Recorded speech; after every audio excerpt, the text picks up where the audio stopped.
श्री गणेशाय नमः।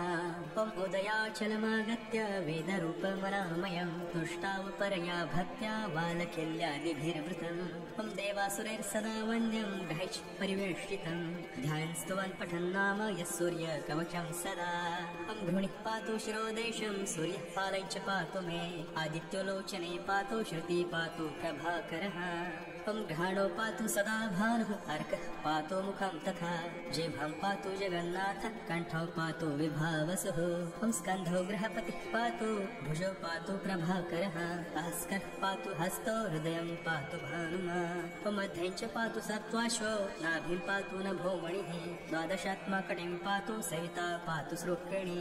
ॐ गुरु पातु सुरश्रेष्ठो जानुनि पातु भास्करः जङ्घे पातु च मार्ताण्डो गलं पातु तुषाम्पतिः। ॐ पादो गद्धः सदा पातु मित्रोऽपि सकलं वपुः वेदत्रयात्मक स्वामी नारायण जगत्पते अयातयामं तं किञ्चित् वेदरूपः प्रभाकरः।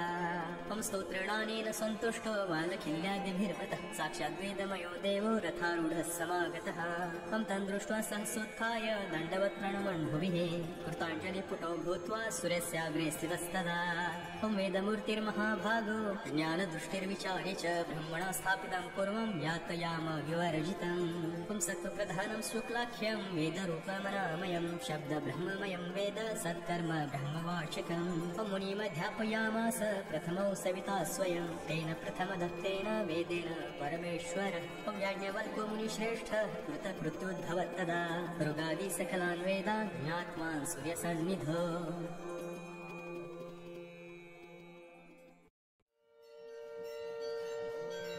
श्री गणेशाय नमः। ॐ समं चतुर्भुजं वन्दे केयूरमुकुटोज्ज्वलं वासुदेवस्य नयनं शङ्करस्य च भूषणम्। ॐ एवं ध्यात्वा जपै नित्यं शशिनः कवचं शुभं शशि पातु शिरोदेशं फलं पातु कलानिधिः। ॐ चक्षुषी चन्द्रमा पातु श्रुति पातु निशापतिः प्राणो क्षपाकरः पातु मुखं कुमुदबान्धवः। ॐ पातु कण्ठे च मे सोमः स्कन्धे जैवतृकस्तथा करो सुधाकरः पातु वक्ष पातु निशाकरः। ॐ हृदयं पातु मे चन्द्रो नाभिं शङ्करभूषणः मध्यं पातु सुरश्रेष्ठः कटिं पातु सुधाकरः। ॐ उरुतारपतिः पातु मृगाङ्को जानुनि सदा अब्धिजः पातु मे जङ्घे पातु पादो विधुः सदा। ॐ सर्वाण्यन्यानि चाङ्गानि पातु जङ्घोऽखिलं वपुः एतद्धिकवचं दिव्यं भुक्तिमुक्तिप्रदायकं यः पठे शृणुयाद्वापि सर्वत्र विजयी भवेत्।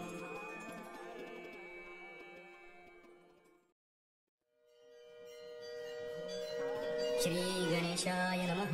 ॐ शिरो मे पातु मार्ताण्डो कपालं रोहिणीपतिः मुखम् अङ्गारकः पातु कण्ठे च शशिनन्दनः। ॐ बुद्धिं जीवः सदा पातु हृदयं भृगुनन्दनः जठरं च शनिः पातु जिह्वं मे दितिनन्दनः।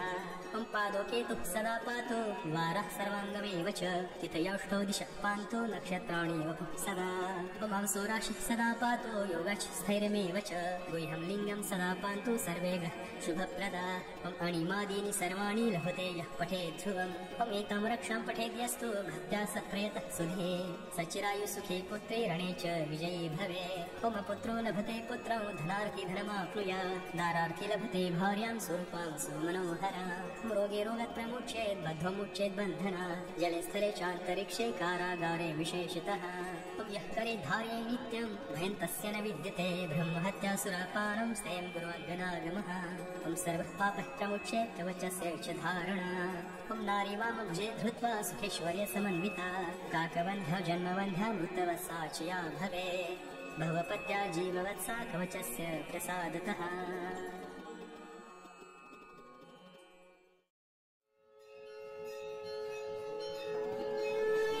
श्री गणेशाय नमः। ॐ सहस्रारे महाचक्रे कर्पूरधवले गुरुः पातु मां वटुको देवो भैरवः सर्वकर्मसु। ॐ पूर्वस्यामसिताङ्गो मां दिशि रक्षतु सर्वदा आग्नेयां चरुः पातु दक्षिणे चण्डभैरवः। ॐ नैऋत्यां क्रोधनः पातु उन्मत्तः पातु पश्चिमे वायव्यां मां कपाली च नित्यं पायात् सुरेश्वरः। ॐ भैरवो भैरवः पातु उत्तरास्यां तु सर्वदा संहार भैरवः पायात् ईशान्यां च महेश्वरः। ॐ ऊर्ध्वं पातु विधाता च पाताले नन्दको विभुः सद्यो जातस्तु मां पायात् सर्वतो देवसेवितः। ॐ रामदेव वनान्ते च वने घोरस्तथावतो जलेस्तत्पुरुषः पातो स्थले ईशान एव च ॐ डाकिनी पुत्रकः पातो पुत्रान्मे सर्वतः प्रभु हाकिनी पुत्रकः पातो दारस्तो लाकिनी सुतः ॐ पातु शाकिनिका पुत्रः सैन्यं वै कालभैरवः मालिनी पुत्रकः पातो पशुन्नश्वान गञ्जास्तथा ॐ महाकालुवतो क्षेत्रं श्रियं मे सर्वतो गिरा वाद्यं वाद्यप्रियः पातो भैरवो नित्यसम्पदा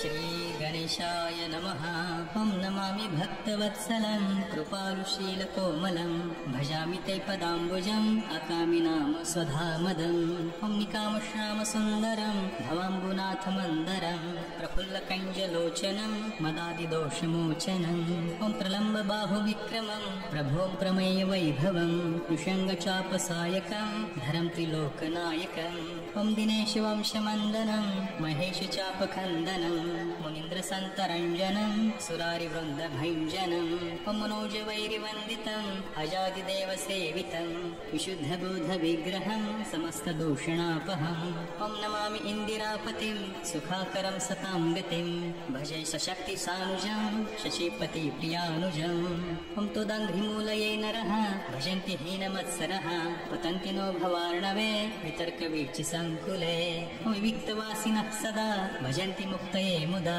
निरस्य इन्द्रियादिकं प्रयान्ति ते गतिं स्वकम् ॐ तमेकमद्भुतं प्रभुं निरीहमीश्वरं विभुं जगद्गुरुं च शाश्वतं तुरीयमेव केवलम् ॐ भजामि भववल्लभं कुयोगिनां सुदुर्लभं स्वभक्तकल्पपादपं समं सुसेव्यमन्वहम् अनूपरूपभूपतिं नतोऽहमुर्विजापतिं प्रसीद मे नमामि ते पदाब्जभक्तिदेहि मे ॐ पठन्ति ते स्तवम् इदं नरादरेण ते पदं भजन्ति नात्र संशयं त्वदीयभक्तिसंयुताः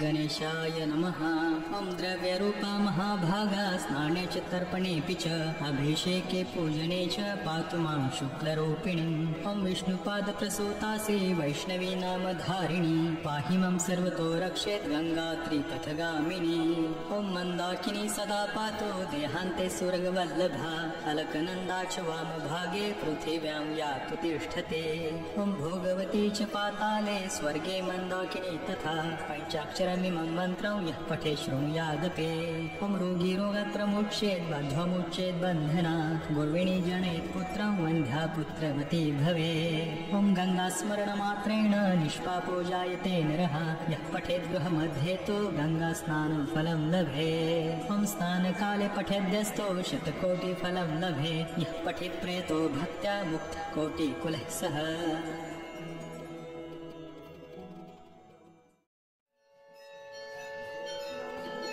श्रीगणेशाय नमः ॐ नमो मार्तण्डनाथाय स्थाणवे परमात्मने भैरवाय सुभीमाय त्रिधाम्नेश नमो नमः मृतोद्धारणदक्षाय गर्भोद्धरणहेतवे तेजसां केतवे तोभ्यं हेतवे जगतामपे ॐ हिरण्यगर्भरूपाय धीप्रणोदाय ते नमः ओङ्कारभैरुतिस्थाय महावीराय ते नमः ॐ वीरेशाय नमस्तुभ्यं क्षेत्रेशाय नमो नमः वेदार्थाय च वेदाय वेदगर्भाय शम्भवे ॐ विश्वामित्राय सूर्याय सुरये परमात्मने महाभैरवरूपाय भैरवानन्ददायिने ॐ द्विविधभ्रान्तध्वंसाय महामोहविनाशिने मायान्धकारनाशाय चक्षुस्तिमिरभृञ्जिने ॐ मन्त्राय मन्त्ररूपाय मन्त्राक्षरविचारिणे मन्त्रवाक्याय देवाय महामन्त्रार्थदायिने ॐ यन्त्राय यन्त्ररूपाय यन्त्रस्थाय यमायते यन्त्रे नियन्त्रेर्यमैर्मिनां फलदाय च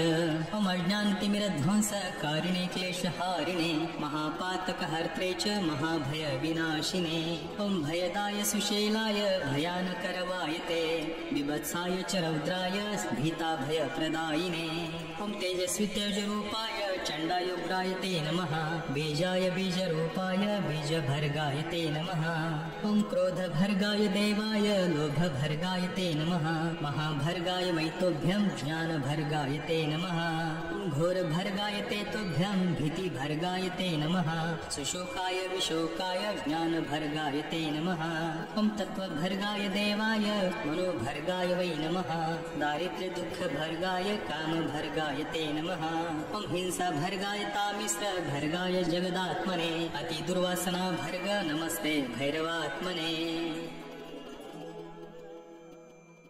श्री गणेशाय नमः ॐ उदयाचलमागत्य वेदरूपमनामयं तुष्टावपरया भक्त्या बालकिल्यादिभिर्वृतम् ॐ देवासुरैर्सदा वन्द्यं ग्रहैश्च परिवेष्टितं ध्यानस्तुवन् पठन् नाम यः सूर्यकवचं सदा ॐ घृणिः पातु शिरोदेशं सूर्यः पालैः च पातु मे आदित्योलोचने पातु श्रुति पातु प्रभाकरः ॐ ग्रहाणो पातु सदा भानुः अर्कः पातु मुखं तथा जिह्वं पातु जगन्नाथ कण्ठौ पातु विभावसुः ॐ स्कन्धौ गृहपतिः पातु भुजौ पातु प्रभाकरः भास्करः पातु हस्तौ हृदयं पातु भानुमा ॐ मध्यं च पातु सप्त्वाश्वौ नाभिं पातु नभो मणिः द्वादशात्मकटिं पातु सविता पातु सृक्किणी ॐ उरु पातु सुरश्रेष्ठो जानुनि पातु भास्करः जङ्घे पातु च मार्ताण्डो गलं पातु तुषां पतिः ॐ पादो वृद्धः सदा पातु मित्रोऽपि सकलं वपुः वेदत्रयात्मकः स्वामी नारायणो जगत्पते अयातयामं तं किञ्चित् वेदरूपः प्रभाकरः ॐ स्तोत्रणानेन सन्तुष्टो बालकिल्यादिभिर्वृतः साक्षात् वेदमयो देवो रथारूढः समागतः तं तं दृष्ट्वा सहसोत्थाय दण्डवत् प्रणमन् भुविः कृताञ्जलिपुटो भूत्वा सूर्यस्याग्रे स्थितस्तदा ॐ वेदमूर्तिर्महाभागो ज्ञानदृष्टिर्विचार्य च ब्रह्मणा स्थापितं पूर्वं यातयाम विवर्जितम् ॐ सत्त्वप्रधानं शुक्लाख्यं वेदरूपमनामयं शब्दब्रह्ममयं वेद सत्कर्म ब्रह्मवाचकम् ॐ मुनिमध्यापयामास प्रथमौ सविता स्वयं तेन प्रथमदत्तेन वेदेन परमेश्वर ॐ याज्ञवल्क्यो मुनिश्रेष्ठः कृतकृत्योद्भवत्तदा ऋगादि सकलान् वेदान् ज्ञात्वा सूर्यसन्निधौ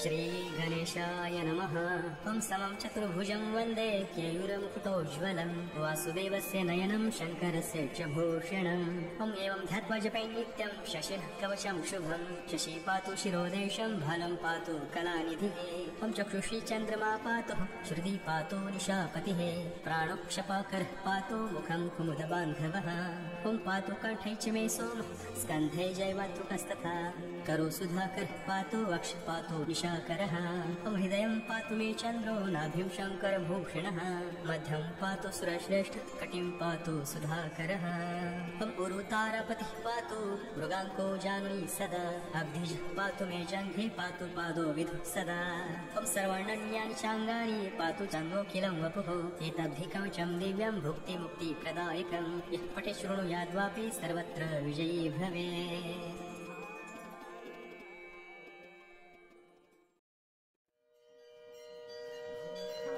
श्री गणेशाय नमः ॐ शिरो मे पातु मार्ताण्डो कपालं रोहिणीपतिः मुखं अङ्गारकः पातु कण्ठे च शशिनन्दनः ॐ बुद्धिं जीवः सदा पातु हृदयं भृगुनन्दनः जठरं च शनिः पातु जिह्वं मे दितिनन्दनः ॐ पादो केतुः सदा पातु वारः सर्वाङ्गमेव च तिथयौष्टौ दिशः पान्तु नक्षत्राणि वपुः सदा ॐ हंसो राशिः सदा पातु योगश्च स्थैर्यमेव च गुह्यं लिङ्गं सदा पान्तु सर्वेगः शुभप्रदा ॐ अणिमादीनि सर्वाणि लभते यः पठेत् ध्रुवम् ॐ एतां रक्षां पठेद्यस्तु भक्त्या स प्रयतः सुधे सचिरायु सुखे पुत्रे रणे च विजयी भवेत् ॐ अपुत्रो लभते पुत्रौ धनार्थी धनमाप्नुयात् दारार्थी लभते भार्यां स्वरूपां सुमनोहरा रोगे रोगत्रमुच्येत् बद्धमुच्येत् बन्धना जले स्थले चान्तरिक्षे कारागारे विशेषतः यः करे धार्ये नित्यं भयं तस्य न विद्यते ब्रह्महत्यासुरापानं स्तेयं गुरुवन्दनागमः ॐ सर्वः पापः प्रमुच्येत् कवचस्य च धारणा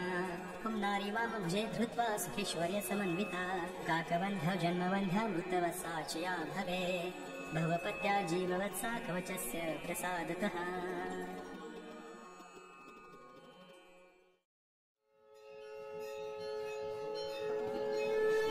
श्रीगणेशाय नमः। ॐ सहस्रारे महाचक्रे कर्पूरधवले गुरुः पातु मां वटुको देवो भैरवः सर्वकर्मसु। ॐ पूर्वस्यामसिताङ्गो मां दिशि रक्षतु सर्वदा आग्नेयाञ्चरुः पातु दक्षिणे चण्डभैरवः। ॐ नैऋत्यां क्रोधनः पातु उन्मत्तः पातु पश्चिमे वायव्यां मां कपाली च नित्यं पायात् सुरेश्वरः।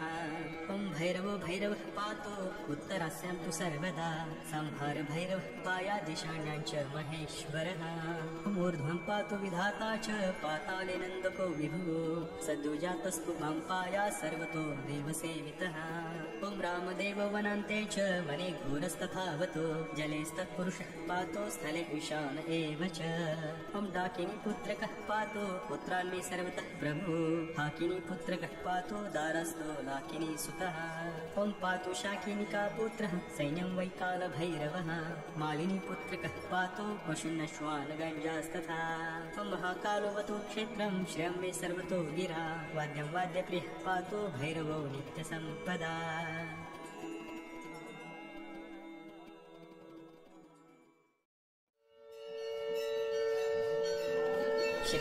गणेशाय नमः। ॐ नमामि भक्तवत्सलं कृपालुशीलकोमलं भजामि ते पदाम्बुजम् अकामि नाम स्वधामदम्। ॐ निकामश्यामसुन्दरं भवाम्बुनाथमन्दरं प्रफुल्लकञ्जलोचनं मदादिदोषमोचनम्। ॐ प्रलम्बबाहुविक्रमं प्रभों प्रमेय वैभवं नृशङ्गचापसायकं धरं त्रिलोकनायकम्। ॐ दिनेशवंशमन्दनं महेशचापखन्दनं मुनीन्द्रसन्तरञ्जनं सुरारिवृन्दभञ्जनम्। ॐ मनोजवैरिवन्दितम् अजादिदेवसेवितं विशुद्धबोधविग्रहं समस्तदूषणापहम्। ॐ नमामि इन्दिरापतिं सुखाकरं सतां गतिं भजे सशक्तिसानुजं शशीपतिप्रियानुजम्। ॐ त्वदङ्घ्रिमूलये नरः भजन्ति हीनमत्सरः पतन्ति नो भवार्णवे वितर्कवीचिसङ्कुले। ॐ विविक्तवासिनः सदा भजन्ति मुक्तये मुदा निरस्य इन्द्रियादिकं प्रयान्ति ते गतिं स्वकम्। ॐ तमेकमद्भुतं प्रभुं निरीहमीश्वरं विभुं जगद्गुरुं च शाश्वतं तुरीयमेव केवलम्। ॐ भजामि भाववल्लभं कुयोगिनां सुदुर्लभं स्वभक्तकल्पपादपं समं सुसेव्यमन्वहम्। अनूपरूपभूपतिं नतोऽहमुर्विजापतिं प्रसीद मे नमामि ते पदाब्जभक्तिदेहि मे। ॐ पठन्ति ते स्तवम् इदं नरादरेण ते पदं भुजन्ति नात्र संशयं तुदीयभक्तिसंयुताः।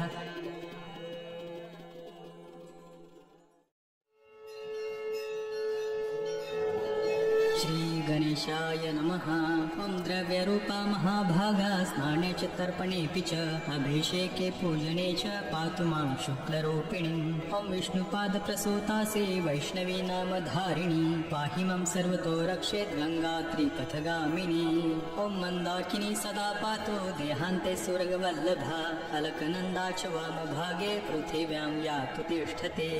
ॐ भोगवती च पाताले स्वर्गे मन्दाकिनी तथा पञ्चाक्षरमिमं मन्त्रं यः पठे शृणुयादपि। ॐ रोगी रोगत्रमुच्येत् बन्ध्वमुच्येत् बन्धनात् गुर्विणी जनयेत् पुत्रं वन्ध्या पुत्रवती भवेत्। ॐ गङ्गास्मरणमात्रेण निष्पापो जायते नरः यः पठेत् गृहमध्ये तु गङ्गास्नानं फलं लभेत्। ॐ स्नानकाले पठेद्यस्तो शतकोटिफलं लभेत् यः पठेत् प्रेतो भक्त्या मुक्तः कोटिकुलः सः।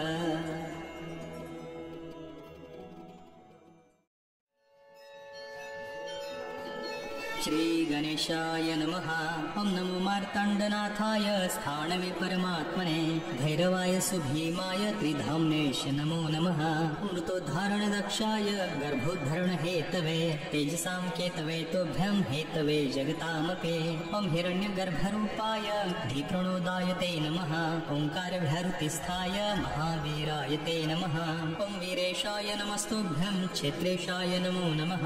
वेदार्थाय च वेदाय वेदगर्भाय शम्भवे ॐ विश्वामित्राय सूर्याय सूरये परमात्मने महाभैरवरूपाय भैरवानन्ददायिने ॐ द्विविधभ्रान्तध्वंसाय महामोहविनाशिने मायान्धकारनाशाय चक्षुस्तिमिरभृञ्जिने ॐ मन्त्राय मन्त्ररूपाय मन्त्राक्षरविचारिणे मन्त्रवाक्याय देवाय महामन्त्रार्थदायिने ॐ यन्त्राय यन्त्ररूपाय यन्त्रस्थाय यमायते यन्त्रैर्यमैर्मिनां फलदाय च ॐ अज्ञानतिमिरध्वंसकारिणे क्लेशहारिणे महापातकहर्त्रे च महाभयविनाशिने ॐ भयदाय सुशीलाय भयानकरवायते विभत्साय च रौद्राय भीताभयप्रदायिने ॐ तेजस्वी तेजरूपाय चण्डायुग्राय ते नमः बीजाय बीजरूपाय बीजभर्गाय ते नमः ॐ क्रोधभर्गाय देवाय लोभभर्गाय ते नमः महाभर्गाय वैतोभ्यं ज्ञानभर्गाय ते नमः ॐ घोरभर्गाय ते तुभ्यं भीतिभर्गाय ते नमः सुशोकाय विशोकाय ज्ञानभर्गाय ते नमः ॐ तत्त्वभर्गाय देवाय मनोभर्गाय वै नमः दारिद्र्यदुःखभर्गाय कामभर्गाय ते नमः ॐ हिंसाभर्गाय तामिश्रभर्गाय जगदात्मने अतिदुर्वासनाभर्ग नमस्ते भैरवात्मने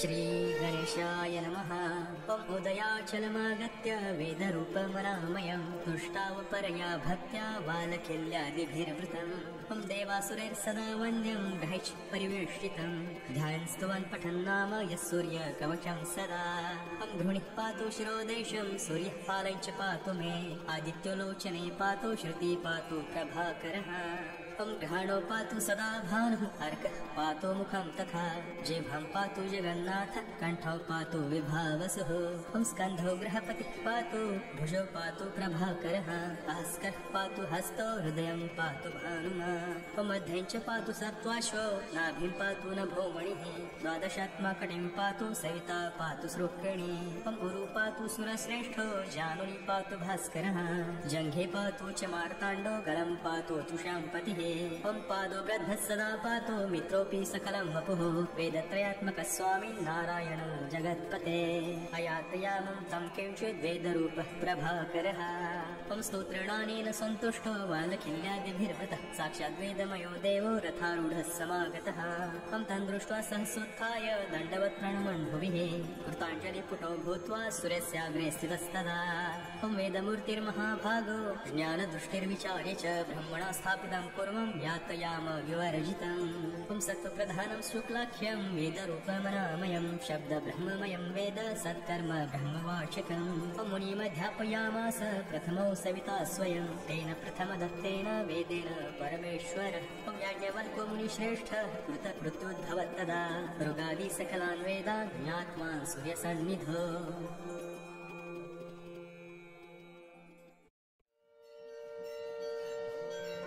श्री गणेशाय नमः ॐ समं चतुर्भुजं वन्दे केयूरमुकुटोज्ज्वलं वासुदेवस्य नयनं शङ्करस्य च भूषणम् ॐ एवं ध्यात्वा जपै नित्यं शशिनः कवचं शुभं शशि पातु शिरोदेशं फलं पातु कलानिधिः ॐ चक्षुषी चन्द्रमा पातु श्रुति पातु निशापतिः प्राणोक्षपाकरः पातु मुखं कुमुदबान्धवः ॐ पातु कण्ठे च मे सोमः स्कन्धे जैवातृकस्तथा करो सुधाकरः पातु वक्ष पातु निशाकरः ॐ हृदयं पातु मे चन्द्रो नाभिं शङ्करभूषणः मध्यं पातु सुरश्रेष्ठः कटिं पातु सुधाकरः ॐ उरुतारपतिः पातु मृगाङ्को जानुनि सदा अब्धिजः पातु मे जङ्घे पातु पादो विधुः सदा ॐ सर्वाण्यन्यानि चाङ्गानि पातु चन्द्रोऽखिलं वपुः एतद्धि दिव्यं भुक्तिमुक्तिप्रदायकं यः पठे शृणुयाद्वापि सर्वत्र विजयी भवेत्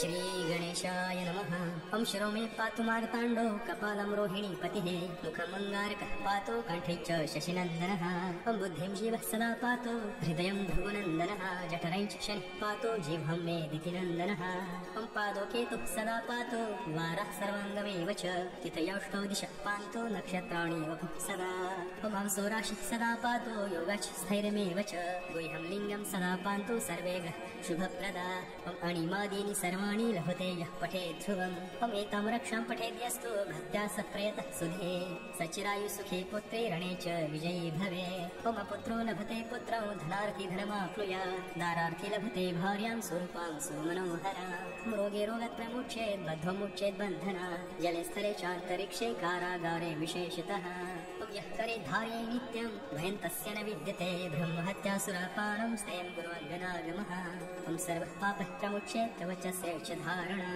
हम नारी वामभुजे धृत्वा सुखेश्वर्य समन्विता काकबन्ध जन्मबन्ध मृतवसा च या भवे भवपत्या जीववत्सा कवचस्य प्रसादतः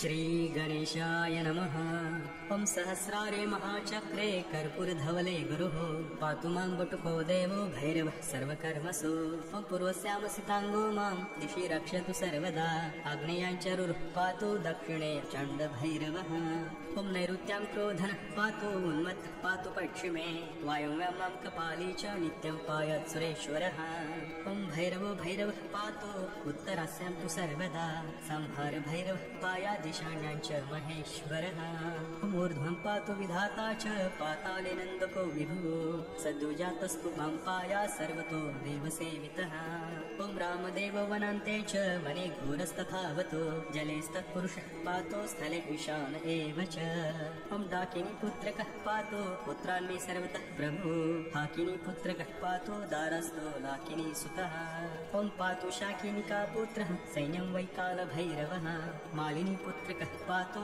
पशुनश्वान गञ्जास्तथा ओम महाकालोऽवतु क्षेत्रं श्रियं मे सर्वतो गिरा वाद्यं वाद्यप्रियः पातो भैरवो नित्यसम्पदा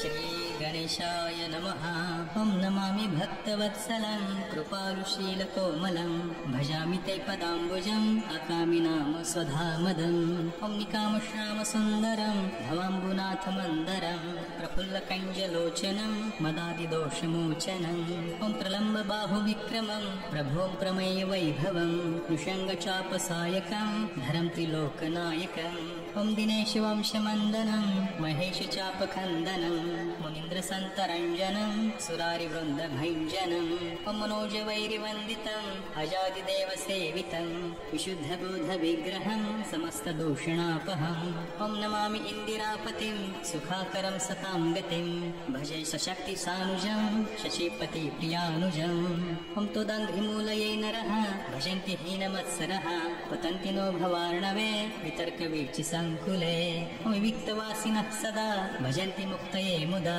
निरस्य इन्द्रियादिकं प्रयान्ति ते गतिं स्वकम् ओम तमेकमद्भुतं प्रभुं गिरिहमीश्वरं विभुं जगद्गुरुं च शाश्वतं तुरीयमेव केवलम् ओम भजामि भाववल्लभं कुयोगिनां सुदुर्लभं स्वभक्तकल्पपादपं समं सुसेव्यमन्वहम् अनूपरूपभूपतिं नतोऽहमुर्विजापतिं प्रसीद मे नमामि ते पदाब्जभक्तिदेहि मे ओम पठन्ति ते स्तवम् इदं नरादरेण ते पदं भुजन्ति नात्र संशयं तुदीयभक्तिसंयुताः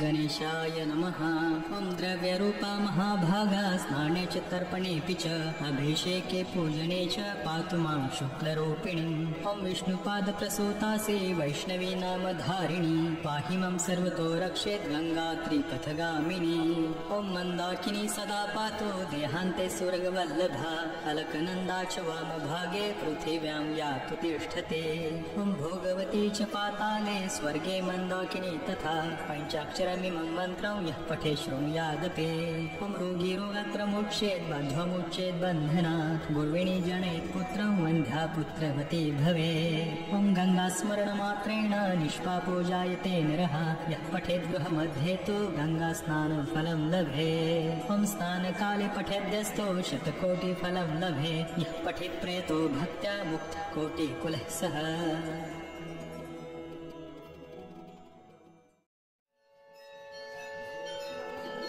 श्री गणेशाय नमः। ॐ नमो मार्तण्डनाथाय स्थाणवे परमात्मने भैरवाय सुभीमाय त्रिधाम्नेश नमो नमः। मृतोद्धारणदक्षाय गर्भोद्धरण हेतवे तेजसां केतवे तोभ्यं हेतवे जगतामपे। ॐ हिरण्यगर्भरूपाय धीप्रणोदायते नमः। ओंकारभैरुतिस्थाय महावीराय ते नमः। ॐ वीरेशाय नमस्तुभ्यं क्षेत्रेशाय नमो नमः। वेदार्थाय च वेदाय वेदगर्भाय शम्भवे। ॐ विश्वामित्राय सूर्याय सूरये परमात्मने महाभैरवरूपाय भैरवानन्ददायिने। ॐ द्विविधभ्रान्तध्वंसाय महामोहविनाशिने मायान्धकारनाशाय चक्षुस्तिमिरभञ्जिने। ॐ मन्त्राय मन्त्ररूपाय मन्त्राक्षरविचारिणे मन्त्रवाक्याय देवाय महामन्त्रार्थदायिने। ॐ यन्त्राय यन्त्ररूपाय यन्त्रस्थाय यमायते यन्त्रे नियमैर्मिनां फलदाय च। ॐ अज्ञानतिमिरध्वंसकारिणे क्लेशहारिणे महापातकहर्त्रे च महाभयविनाशिने। ॐ भयदाय सुशीलाय भयानकरवायते बिभत्साय च रौद्राय भीताभयप्रदायिने। ॐ तेजस्वी तेजरूपाय चण्डायुग्राय ते नमः। बीजाय बीजरूपाय बीजभर्गाय ते नमः। ॐ क्रोधभर्गाय देवाय लोभभर्गाय ते नमः। महाभर्गाय वैतोभ्यं ज्ञानभर्गाय ते नमः। ॐ घोरभर्गाय ते तोभ्यं भीतिभर्गाय ते नमः। सुशोकाय विशोकाय ज्ञानभर्गाय ते नमः। ॐ तत्त्वभर्गाय देवाय मनोभर्गाय वै नमः। दारिद्र्यदुःखभर्गाय कामभर्गाय ते नमः। ॐ हिंसाभर्गाय तामिश्रभर्गाय जगदात्मने अतिदुर्वासनाभर्ग नमस्ते भैरवात्मने।